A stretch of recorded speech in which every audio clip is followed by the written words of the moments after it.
Hoops freaks everywhere, let's unite. Let's talk about a great time of NBA basketball, the 1990s. This is the place to do it. My name is Justin Fensterman, and you're dialed in to another great story team, a bunch of players that we're going to respect and pay tribute to from the 1990s. Make sure you like and subscribe. You check out previous Hoops Freak Fensty episodes, and I try to essentially put my wardrobe to match what we're talking about, and that's right, the Boston Celtics of the 1990s. But wait a second. Let's talk a little NBA history with you nerds out there, like yours truly. I'm a nerd, and I'm proud of it because I love the NBA. I love the 1990s. Look at how I'm wearing my freaking hat right now. You think this looks great? No, it doesn't, especially when you're a balding person or almost bald like me with clear hair. But that doesn't matter. It's the style. It's the fad, and that's why we rock it here, getting into our 90s world, where I cover not only stories from the 1990s, but also ones that blossomed in the early 2000s, and even stories that started in the 1980s. Why even spend time talking about the 1990s Celtics? They didn't win any championships. We can talk about the glory days of the 50s, the 60s, a little bit of the time in the 70s, and then what led them to drafting Larry Bird. Because once they drafted Larry Bird in the late 70s, they weren't missing playoffs anymore, and they became an immediate contender. And to sum everything up with how much the Boston Celtics dominated the 1980s, they had Larry Bird there the entire decade, 3-time MVP, 3 straight in the mid-80s, 2-time Finals MVP, 12-time All-Star, Rookie of the Year, 3-point shootout winner multiple times. Kevin McHale, also part of that front court, who they got a year later, 7-time All-Star, a defensive mastermind, and a 2-time Sixth Man of the Year. He could score, he could rebound, he could pick up defenders that get lost due to screening at the arc. That's how special he was. Robert Parrish, a 9-time All-Star. These were guys that weren't just in the final 1 year of their contract by the time 1990 hit. They were still making waves. They were still making a strong impact. And that's why I want to cover this Boston Celtics team, because this Celtics team, despite not winning the championships that they won in 1981, 1984, 1986, they still were able to compete even with their stars aging. It's really hard to tell when you see dynasties in sports when to end things, when to start selling off certain players, even players that fans have fallen in love with because of those wins and experiences that they've all experienced in life. But there are other times where you just take it way too far, and the Celtics tried to hold on to the magic of Bird, McHale, Parrish, just way too long, in my opinion.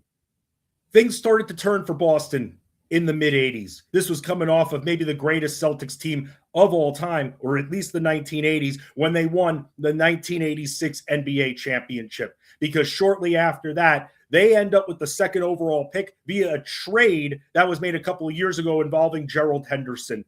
And remember, this team, beyond those three I talked about, they had Danny Ainge. They had a lot of guys on this team. They even had Rick Carlisle on the team for a little bit. But they draft Len Bias from Maryland, second overall, and only 2 days later, and this guy was supposed to usher in and be the next forward, be the next Bird, and possibly, especially Kevin McHale, didn't work out because just 2 days after he was drafted second overall by the Boston Celtics, he passed away due to a drug overdose. So that's where it started, because the Celtics didn't have the ability to build their future. We're talking compensation and everything that came with it. A lot of those rules were rectified later on. But for someone like Len Bias, someone who could have catapulted the Celtics further, kept them relevant, learn, and get mentored by some of the best, that ended up never happening. What would happen in 1987 is they would go to the conference finals and get challenged by the Detroit Pistons. They won the series in 7 games thanks to heroics from Game 5. Last second, Larry Bird gets a steal from Isaiah Thomas, gives it to Dennis Johnson, who scoops it up and in,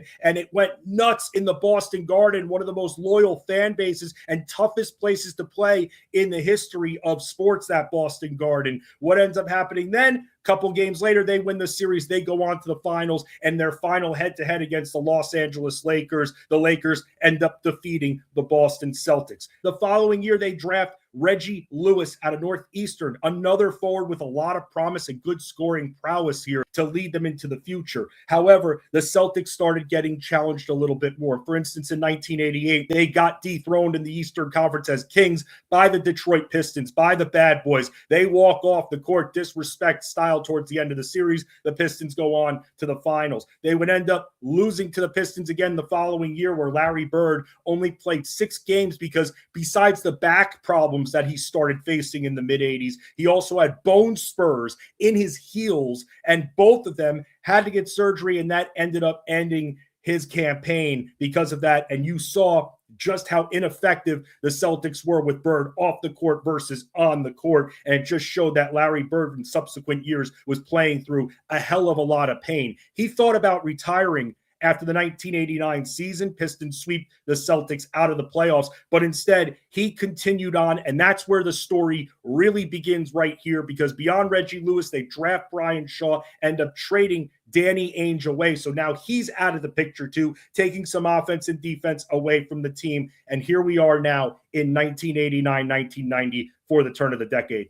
In 1990, Larry Bird returned to plays most of the season, scoring 24 points per game, averaging nearly a double-double, actually, with over 7 assists per outing. Kevin McHale, again, these guys still effective, averaging nearly 21 points per battle and over 8 rebounds per game. Parrish over 15 points and over 10 rebounds per game. All 3 of these guys in 1990 made the All-Star team. The Celtics were a top 6 offensively rated team and 12th in defense. They won 52 games with Jimmy Rogers coaching the squad here. Reggie Lewis starting to come into his own, because when Larry Bird got hurt, Reggie Lewis started to get more minutes, more shots, more responsibility, and now he's up to 17 points per game. Dennis Johnson in his final season still being impactful. They had other guys like Ed Pickney and Jim Paxson, Kevin Gamble, who would help with the scoring just a little bit. They also drafted from that very famous Yugoslavia national team, Vlade Divac, Drazen Petrovic, Tony Kukoc. They draft Dino Raja, who wouldn't come to the States for a few years, but they had him waiting in the wings. Now we go to the 1990 NBA playoffs. Here we go, the Celtics. Let's get back to the finals, right? They end up facing an upstart New York Knicks team that was now a few years into the Patrick Ewing experience, and they had Charles Oakley as well, still building their core. The Celtics were dominant early in that series, but then the Knicks battled back as soon as the series hit Madison Square Garden, evening the series. And remember, the first round series were out of 5 games, best of 5 games, not 7 that they are right now. And in Game 5, in the Boston Garden, something that rarely ever happens, the New York Knicks end up going into the Boston Garden and ringing off their 3rd straight win of the series to take the Celtics and send them packing in the first round of the playoffs. And with just a few minutes to go in a very tight game, a loose ball goes near the out-of-bounds area. Patrick Ewing runs back and hits a turnaround 3 off of 1 foot. And you just hear it in the broadcast afterwards. I was watching these plays on YouTube, which is why this is so special. Wow, that's an omen right there. That just says something. And the Knicks end up winning the series. Mind blown right there, knocking the Celtics out in the first round. In 1990-1991, a 56-win season with an aging Larry Bird, with an aging Kevin McHale, with an aging Robert Parrish. This team didn't make a lot of changes, and they were still able to win the Atlantic Division. They were still a top 10 defensive team, a top 5 offensive team. Chris Ford takes over coaching now, and they start drafting some prospects that make you think that they should be good, and a bridge is starting to be built here. Yes, we go back, we think about what could have been with Len Bias, Reggie Lewis on the rise. They also drafted Brian Shaw, who played a year, then went overseas, and then came back for this season here. And then in 1990, they draft D. Brown, an exciting springy guard who has great energy, and not only that, but can run the floor and has very good endurance and can keep up and help keep the Celtics from getting completely broken on defense because of their age. And we saw it in the 1991 dunk contest, especially when he was like an alternate brought in there. And that was a contest that featured Shawn Kemp, the Rain Man, one of the greatest dunkers of the 1990s. And D. Brown goes in there with his Reeboks. He pumps up his Reebok shoes. I know that looks weird, me just doing that. Let's just pretend I didn't do that. And then he ends up not only making a few spectacular dunks, but one dunk at the end, which was a no-look dunk as soon as he lifted his feet off the ground. A no-look, hit his eyes, one-handed slam to win the 1991 dunk contest. And by the way, in that season, Bird, Parrish, McHale, all All-Stars. Larry Bird didn't play in All-Star games anymore because he was banged up at this point. But still, it shows just how dominant these players were, not only in the 80s, but the 1990s too. This is now all of a sudden Michael Jordan's there, Charles Barkley's there, East Coast guys, and these guys are making All-Star games, and that's hella impressive to me. Reggie Lewis scoring over 18 points per game. The development continues. Gamble at 15 points. Shaw at nearly 14 points per game. But then the best of 1991, besides D. Brown winning the dunk contest, of course, is in the first round, best-of-5 series against the Indiana Pacers. A young Reggie Miller still on the rise. Chuck Person, two really strong shooters. Detlef Schrempf coming off the bench, who was deadly in Indiana coming off the bench. And in Game 5 in the Boston Garden, Larry Bird in the first half takes a fall, fell right on his side. And again, this was at the time where he had really bad back issues, among other things. And he ends up going to the locker room, and it takes the air out of the Boston Garden. But then Larry Bird pulled a Willis Reed from the 1970s and starts making his way back on the court in the game, and the crowd is on fire. The crowd, as the kids say, or at least some of the kids used to say, is completely lit as Larry Bird comes back in, makes plays, scores in this game over 30 points. Nice pump fakes, faking Indiana out of their shoes, getting open shots, and helping the Celtics surge past the up-and-coming Indiana Pacers. Unfortunately, then for the third time in 4 years, the Detroit Pistons, who at the time were still the defending Eastern Conference champions, they end up defeating the Boston Celtics in the 1991 playoffs in 6 games. Too tough for the Celtics. We get to 91-92. They win the division again, another 50-plus win season. This team is not fading at this point. I think what happens is when we see a team win a lot of titles, all of a sudden winning 50 games isn't good enough. Getting to the second round isn't good enough. But if you put it all into perspective, where now the Chicago Bulls are the champions, you've got Portland in the West coming up, you've got all these young teams that have started to mature. This team with aging vets just hanging on. But you saw Larry Bird and Reggie Lewis score over 20 points per game each, and both make the 1992 NBA All-Star team. They drafted Rick Fox that year. Rick Fox would go on to make an impact with the Los Angeles Lakers and win a few titles. And then they made a very interesting trade, trading Brian Shaw for another guard, a young guard in Sherman Douglas. Sherman Douglas, and this was a trade with the Miami Heat. He actually led the Heat in scoring and assists the prior year, wanted a new contract, wanted more money, held out, got bad with the organization, and then before you know it, nice trade there, and now you've got Sherman Douglas on this Boston Celtics team. Now you go to the 1992 NBA playoffs, and they're once again facing the Pacers. Another year matured. Doesn't matter. They sweep the Indiana Pacers, and then they go on to the second round. And they face a team that's also on the rise in the Cleveland Cavaliers. This was a team that had Mark Price, Brad Daugherty, a bunch of good scorers, wing defenders too. And the Celtics were beaten up. Larry Bird was hurt going into this series, played part of it, but then he missed a little bit of it.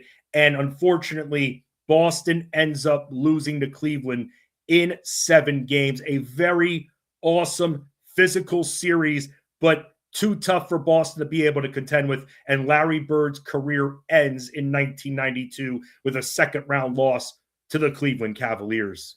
Now you think Larry Bird's gone, this team's done, might as well pack it in. You saw how attendance was kind of dropping during this time, despite the team being good still. The attendance, because this team, when it came to attendance, they had the most loyal fan base, especially in the 80s. But as the late 80s came and they stopped going to the finals, the attendance went down pretty significantly at this point. So 92-93, a 48-win season. Not as great offensively. Now they rank 12th. Defensively, they rank 14th. So they're still in it defensively. But at the same time, now you're starting to see this team and the age have its impact there. They get Xavier McDaniel, who was a solid scorer and rebounder for them right from the get-go, over 13 points and 6 rebounds per game here. They ended up drafting John Barry. They traded John Barry. Reggie Lewis that season, over 20 points per game. Kevin McHale off the bench, just 23 minutes per game. And he and Coach Chris Ford were not happy with each other. And this is at the tail end of Kevin McHale's career because McHale thought he had something left in the tank and could play a little bit more. Robert Parrish, by the way, still on this team, averaging 12 points and over 9 rebounds per game. And Kevin McHale might have been justified. He was averaging still 11 and 5, but he wasn't rebounding as well and wasn't able to hang with some of the bigger centers in the post when he needed to help Robert Parrish there. But at this point, 92-93, you're looking at Reggie Lewis's squad leading the scoring on this team. However, one of the young up-and-coming teams in the Eastern Conference would defeat the Boston Celtics, and that would be the Charlotte Hornets. Part of that is because Reggie Lewis, during game 1 of this series, collapses on the court, gets taken out of the game, and doesn't return for the remainder of the series. He had heart issues. You think of when you saw that, someone like Hank Gathers from Loyola Marymount, and now here we're seeing this with Reggie Lewis having heart issues. And there was a lot of speculation as to what was going on with Reggie Lewis at the time. But Reggie Lewis didn't return in the playoffs. And then at an off-season practice a couple of months later, he passed away after suffering from cardiac arrest on the practice court. And that, unfortunately, ended Reggie Lewis's life. And I mentioned this before, and I know this is beyond basketball too, but I'll say this. The Celtics didn't get anything back. He was still under contract, and that money was still somewhat owed, and it was hit against the Celtics too. So they couldn't really rebound from that. But in that playoff series against Charlotte, the big thing also remembered from this series is Alonzo Mourning hitting a series-winning shot in game 4 of the first round with just a couple of ticks left on the clock, a long-range two-pointer where all of a sudden mobbed by his Charlotte Hornets teammates right after he hit that shot. There was still a little bit of time left on the clock, but the Hornets ended up winning the series 3-1. Kevin McHale retires right after that. 93-94 wasn't a memorable season for the Boston Celtics. They won 32 games. That's it. They ranked 19th in both offense and defense, missing the playoffs for the first time since 1979. But a bright spot for them was Dino Raja, finally making his debut after being drafted years before and being very impressive and one of the most impressive rookies from that rookie class there in 1993-94, scoring over 15 points per game, averaging over 7. Very good shooter inside the arc, good post moves too, aggressive as a lot of those players were, like Kukoc, like Vlade, like Drazen Petrovic. Very good, very flashy, but on the offensive end, but also on the defensive end, they were very tough and very solid defenders. They draft A.C. Earl to see if maybe he's the answer to take over from the aging Robert Parrish when he eventually decides he's done. Although Robert Parrish that year still averaging nearly 12 points per game and over 7 rebounds per contest. A.C. Earl, not the guy. D. Brown led scores that year, though, over 15 points per game. But Dino Raja was the big bright spot. And got to give some ups to Sherman Douglas, too, for averaging nearly 9 assists per game. No playoffs that year for the Boston Celtics, though.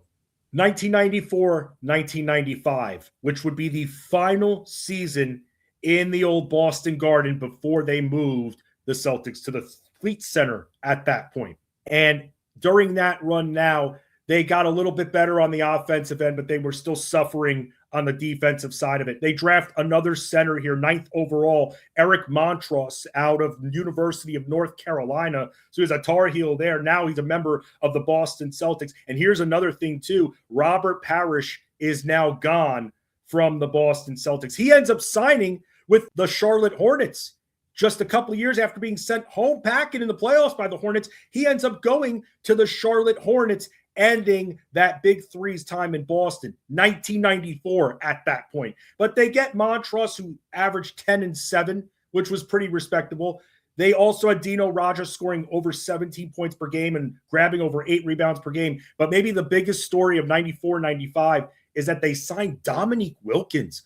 Dominique Wilkins played a lot of years on the Atlanta Hawks, a very decorated all-star, could never win the big one. But then in the 93-94 season, he was traded, which was a stupid move by Atlanta, thinking that they needed someone like Danny Manning that would help better. Lenny Wilkins, shame on you for doing that. Dominique gets traded to the Clippers, doesn't stay there after the season, ends up signing with the Boston Celtics for a few-year deal. Very weird seeing Dominique in Celtics colors, but still, Dominique Wilkins showed even in his mid-30s that he could still score and make an impact, scoring nearly 18 points per game, leading the team and grabbing over 5 rebounds per contest too. The problem is the Orlando Magic at this point were too tough and too hungry, and they had a lot of youth on their side, and they can run as fast as any other team, and that's who, unfortunately, Boston ran into in the first round, and they would lose, closing the Boston Garden with a first-round exit from the Orlando Magic, who would actually go to the NBA Finals that year. Chris Ford out as well, and the rebuild begins once the Boston Garden officially closes. Unfortunately, Dominique Wilkins, with a couple of years remaining on the contract after the 1 year, he ends up going to Europe, and the rest of that contract ends up becoming bought out. So that ends his tenure with the Celtics. So there was nothing there, and he could still play. And then a year later, they would trade Boston Eric Montross, and in that trade, there was a pick swap that was part of it too, moving the Celtics up a little bit in that famous 1996 NBA draft. Check out previous Hoops Freak Fensty episodes where I talk about the 1996 NBA draft, and they end up moving up a few picks because of it. They get Antoine Walker, and I believe the Mavs, who they made the trade with for Montross, end up getting Samaki Walker. Didn't make the kind of impact that Antoine Walker made, but that's how Antoine Walker ended up getting to Boston. The bottom line is they weren't as dominant as they were in the 1980s. Very few teams were in any decade. But in the 1990s, this team still had juice left. They still contended. They still competed. They still made the playoffs. They beat other younger teams, but they couldn't get past some of the more established teams, some of those bigger teams that were very physical. But they still competed. A lot of people don't think about the 1990s Boston Celtics. What could have been if Len Bias was alive, if Reggie Lewis was still alive? Would that have been the bridge needed to help them dominate the 1990s? Would they have beaten Jordan in the Eastern Conference Finals? Let me know in the comments section, especially Celtic fans of the 1990s, the early 1990s. They competed. They were fun. They had fun pieces. They drafted well, but they couldn't get over the hump despite having aging stars. Make sure you like and subscribe and check out previous Hoops Freak Fensty episodes here on YouTube. New episodes come out every single Saturday. And give me a follow on X and Instagram at Fensty Sports. Want to thank AB, Adam, Bernard. They're helping out as always, helping us relive some of these awesome teams and even these teams that don't get enough respect. I'm Justin Fensterman. See you freaks later.